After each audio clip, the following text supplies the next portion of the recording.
Hello and welcome to Cardboard Decoy's Backlog. Here we're going to look at Dear Esther. So this is kind of a very divisive game. I'm actually going to check my video settings to make sure I've got this all maxed out. I know, right? It's like a humble brag. I just sort of got that in there. I've been looking at freaking cringe pics all day, so draw distance. Maxed out. Oh, well, okay, field of view. Advanced video. What can I do? I don't know what half of these mean.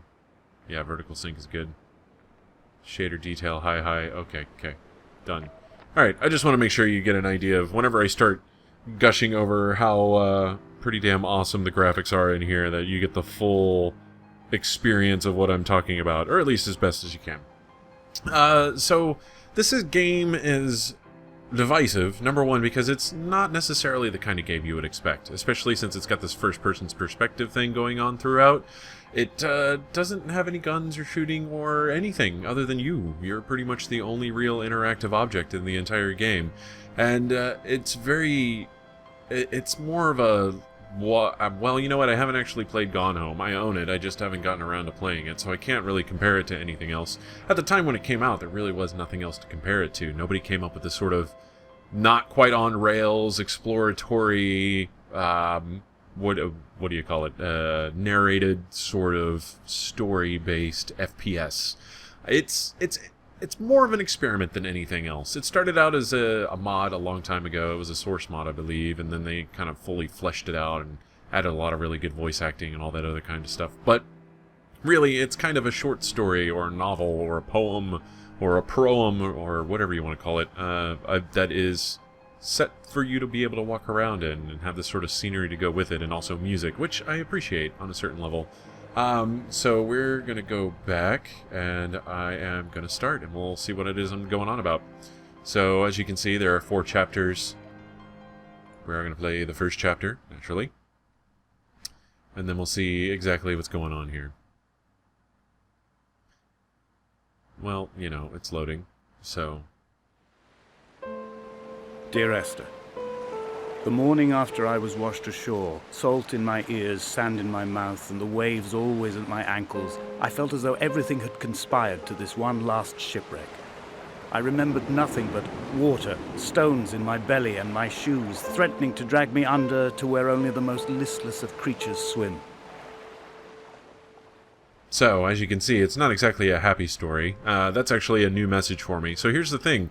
Those messages, like the one that just popped up, are random for the most part. There's a few key messages that are the same every time you play through, but a lot of them are randomized. So every time you do play through, you get a slightly different story, a slightly different perspective, a slightly different tone than the one you played before. So it's interesting in that way. I've played through it maybe like 4 or 5 times now over 2 different installations, so I don't know what kind of consistency that actually inspires. Like, does it save somewhere which ones that you've seen and kind of mix and match with the tone, or I'm not entirely certain. You can't run, you're just walking. Man, you know, I'm looking at this now and it does feel a little dated visually, but it's still pretty beautiful, all things considered. I believe there's 2 different paths you can take there. You can go down there and it'll say something, or it'll say nothing, and if you go up here, there's its own little sort of, I guess you could say, Chekhov's gun-ish sort of moment as far as part of the story goes. Can I walk around here? Yeah, okay, I can walk around there. So, that's sort of a semi-secret. Donnelly reported the legend of the hermit, a holy man who sought solitude in its most pure form. Allegedly, he rode here from the mainland in a boat without a bottom, so all the creatures of the sea could rise at night to converse with him. How disappointed he must have been with their chatter. Perhaps now, when all that haunts the ocean is the rubbish dumped from the tankers, he'd find more peace. They say he threw his arms wide in a valley on the south side, and the cliff opened up to provide him shelter. They say he died of fever 116 years later. The shepherds left gifts for him at the mouth of the cave, but Donnelly records they never claimed to have seen him. I have visited the cave and I have left my gifts, but like them, I appear to be an unworthy subject of his solitude. So as you can see, once again, not particularly a happy story, but you can see a couple things like the creatures of the sea that were mentioned in the first line. This game is very, the story and the narration is very interwoven. I had mentioned Chekhov's gun because I couldn't think of like the dramatic, melancholy version of the brick joke. Just basically everything is kind of tied into each other in this very poetic sort of form, and I find it very interesting in how they pulled it off and how it's all written and stitched together.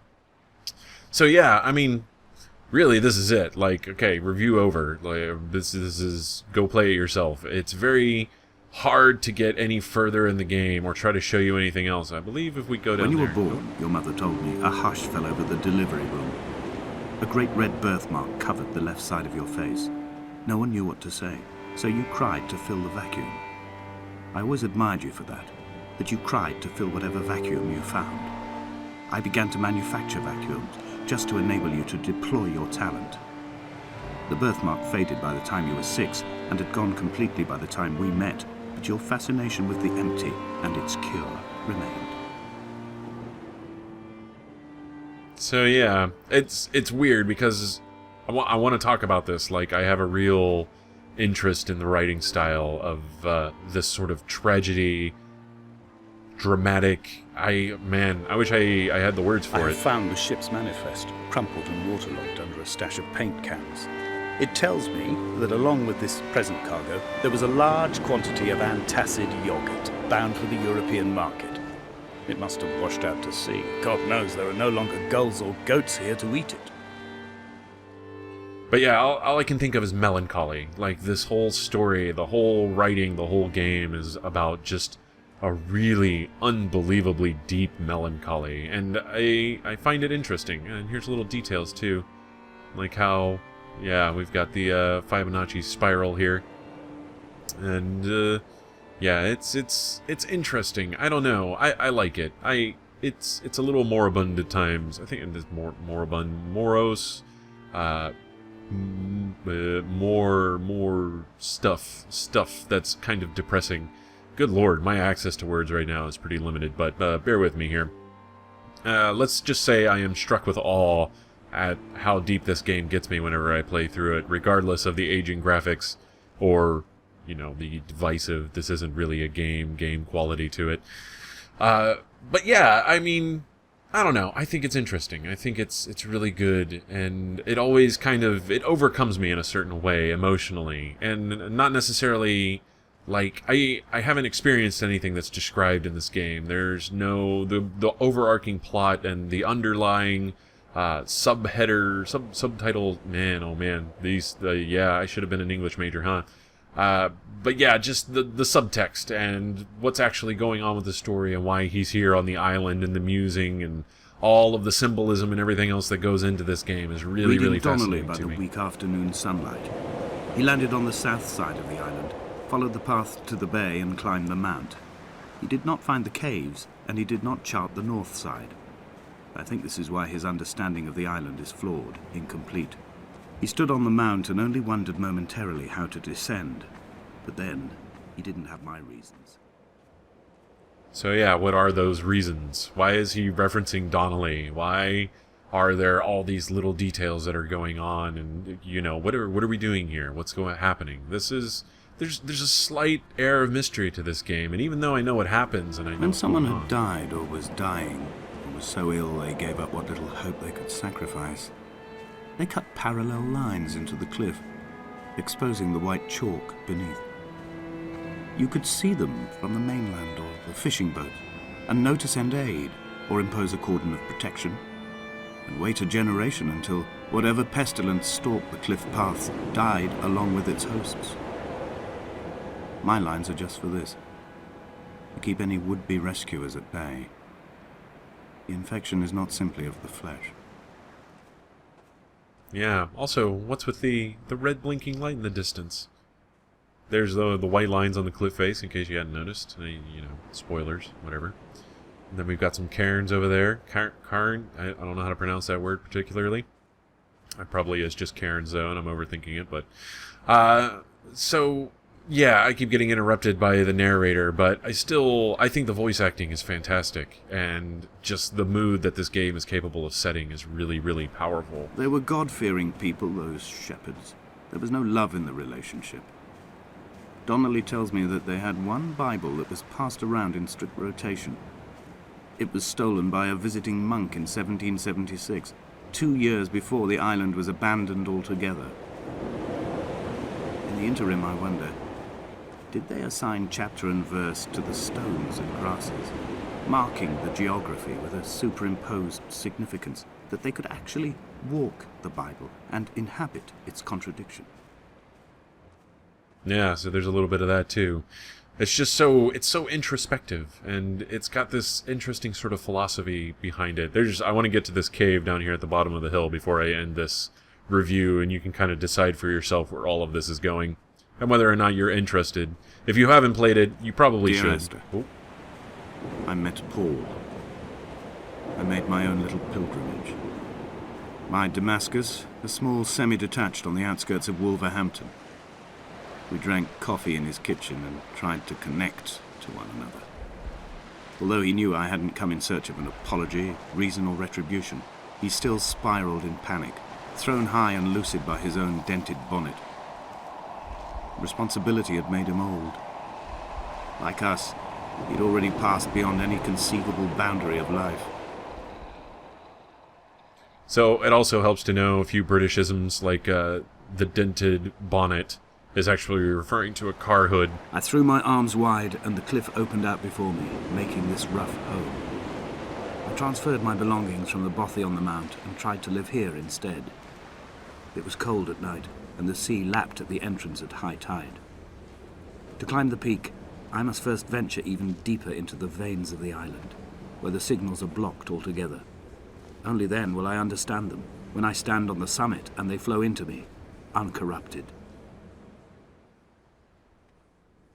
So yeah, we're in a cave now. We've got a tree over there, perhaps an axon and or dendrite. We've got a cellular structure there.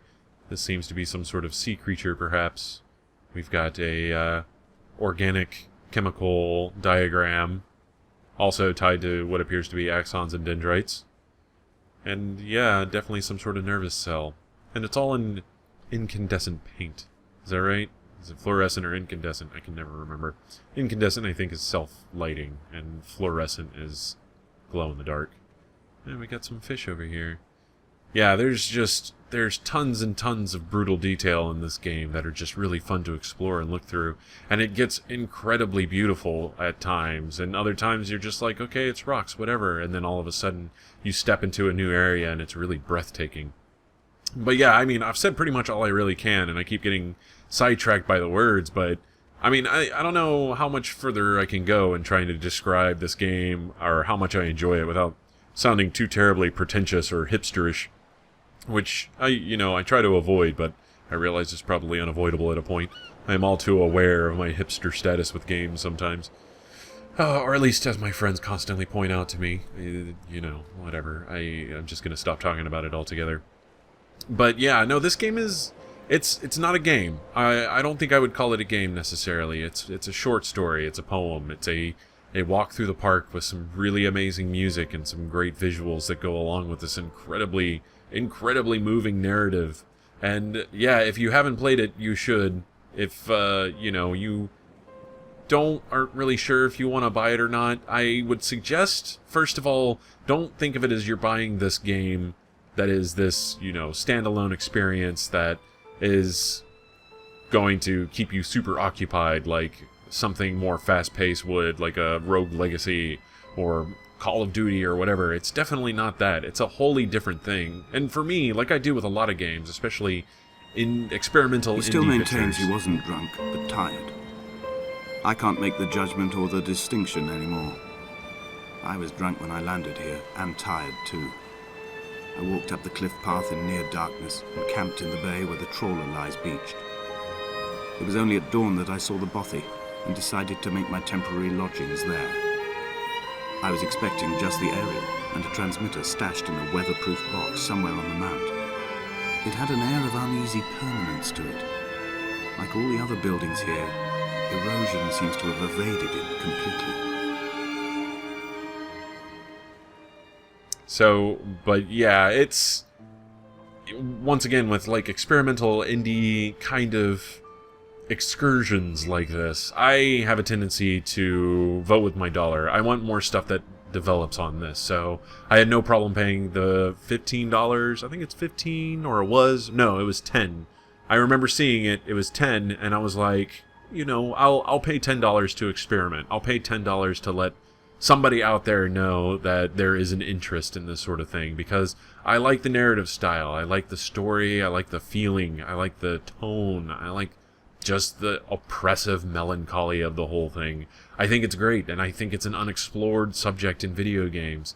And, you know, some people might be like, well, no, let's just be happy and all this other stuff, or action and blowing up crap and everything else. And I'm like, you know what? It's kind of played sometimes. Sometimes it's just played. And I don't believe in limiting yourself into any one-dimensional sort of idea of what a game should be. And yeah, that's my tangent on how I feel about experimental games. Either way, I think that this game deserves money. And it's been out for a while, and who knows if it's on anybody's radar, and you've probably heard of it in Major Judgments already. But I just wanted to put in my 2 cents on how I feel about games, this game and games like it. And I guess I accomplished that. So yeah, this has been Cardboard Decoy's Backlog playing Dear Esther. If you're interested, go check out this game, absolutely, and find out what all the rest of the narrative is. And if you don't feel anything from this game, then, you know, I guess maybe it's not as good as I thought. But I really let myself get into it, and I feel a great deal for this game, and I still bust it out every now and then, or install it and give it a good playthrough over about an hour and a half, 2 hours, and then, you know, go on with my day and feel slightly just, you know, I get whatever feeling it is that you get out of a game. I guess maybe a comparative lifestyle choices thing. At least I didn't quite end up like this. Or God hopes I don't. Or, you know, I hope to God I don't. Whatever. Phrasing escapes me. I am way too tired to be doing this, but anyways. Yeah, I'm going to end this on a completely non-related note, apparently, and I'll see you next time. Have fun.